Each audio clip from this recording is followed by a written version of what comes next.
Hello guys! Welcome back to my YouTube channel. Gusto mo bang kumita ng extra income online?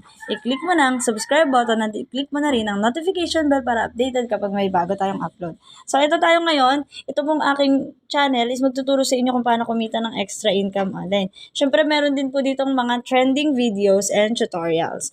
So kung interesado ka sa video na to, umpisahan na natin. Ayan, si Timo, yan po ay may katumbas na Dias and Diamonds dito sa pagchat-chat lang.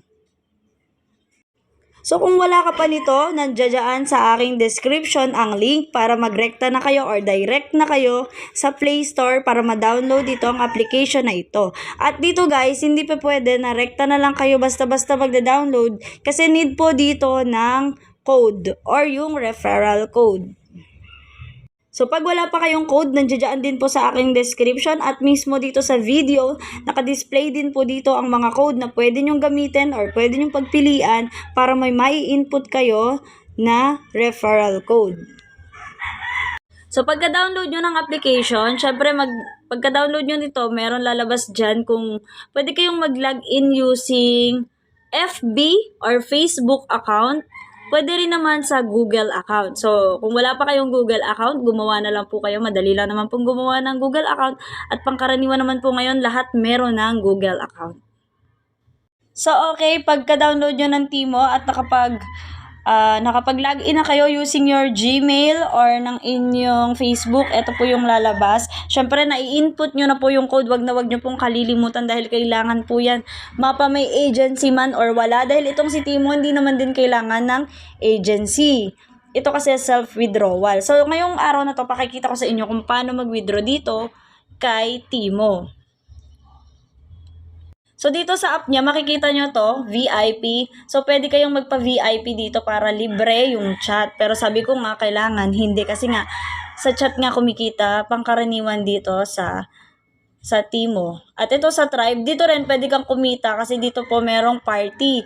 Or may nagpapamigay po dyan ng mga Dias, Diamonds. Gifts po siya na matatransform into Diamonds. Or basta mapapalitan siya ng diamonds, ganon. Tapos ito, yung income mo or yung iyong kita na diamonds, nandito po nakalagay. Dito kung gusto mo mag-recharge, ayan. May shopping mall din yan. At syempre may invite friends. Ito po, hindi ko sinasabing hindi kailangan kasi kailangan po talaga to. Dahil yung code ay napaka-importante po sa application na to. At ito, authentication. Syempre pagka i-authenticate mo na yung iyong account para malaman na totoo kang tao. Ay, sana all totoong tao. Charis. So, ito din, may bag, medals, user level. Ayan. Customer service, feedback, share with friends, at settings. So, sa settings naman, alam nyo na kung paano yung gamitin, di ba? Ayan. Dito nyo makikita yung mga message. At dito yung party or yung mga nagpa-party na mga kasali dito. Pangkaraniwan sa party, kaya dito kumikita kasi sa gambling or sugal.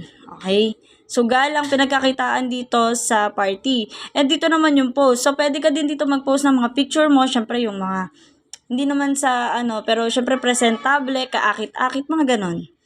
Ayan. And then ito, yung mga bago or newbie. So, dahil ang topic natin ngayon is mag-withdraw, ayan.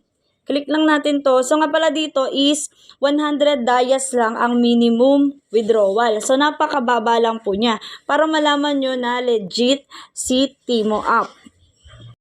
Ayan. So i-click lang natin tong income. Ayan. So makita nyo dito nakalagay is 4,360.70. So hindi po yun yung mawi-withdraw natin mga ito po, yung nakita nyo sa taas na to, 2,442. Yan po yung mawi-withdraw or pwede nyo nang ma-withdraw. Ayan, so ayan, kiklik nyo lang tong withdraw. Check nyo muna yung mga iba dyan. Meron dyan, ito yung sinasabi ko sa inyo, mga games or mga sugal. Ayan. Pwede kayong maglaro dyan. Pwede kayong kumita dyan through pagsusugal or through chat. Okay, so i-click natin tong withdrawal. So, ayan, makita nyo pag clinic nyo yung withdrawal, ayan, makikita nyo dyan ang pwedeng pagpilian. Sabi ko nga sa inyo, 100 dayas, pwede na, minimum po yan, is $1. Magkano katumbas ng $1? Nasa 50 to 60 pesos po sa pera natin. May $2, $3, $5, $10, $20, and so on. Okay, so yan yung pamimilian nyo. Nakikita nyo yan. $50. Sana all. May $100. At pinakamalaki is $200. Nakita nyo yan? 20,000 dayas. Sana all na lang talaga dyan mga be. Pero dito ingatan nyo ha. Mayroon kasi dito nakalagay na coin exchange. Huwag na huwag nyo lalagay sa coin exchange yan. Kasi yung pera nyo dyan, magiging coins. Ayan. Sinasabi ko, pangkaraniwan nagiging problema to, no? Kasi naipupunta nila or nailalagay nila sa coin exchange. Huwag doon. Dapat dito sa diamonds withdrawal. Ayan, okay. So, para patunayan na naka-withdraw na ako dito, makikita nyo dito sa aking record. Ayan, nakita nyo record na yan. Ayan, nakita nyo? 1,120. So, dito kasi, pa isa-isa lang yung ano ng withdraw mo. Halimbawa, balik tayo dito sa, ayan. Makikita nyo dyan, dito, $20, 2,000 dayas. So, kapag 3K yung dayas mo, hindi mo mawi-withdraw kasi 2,000 dayas dapat. Withdrawin mo, 2,000 lang. Yung iba maiiwan. So, pwede naman kasi maganda may balance ka pa rin na maiwan dito para meron ka pa rin i-withdraw in the next days or kung kailan mo kailangan. So, ayun lang for today's video. Sa nagustuhan itong video ko, maraming salamat. I-like nyo lang po ito at mag-subscribe na din po kayo. Thank you very much. Mwah!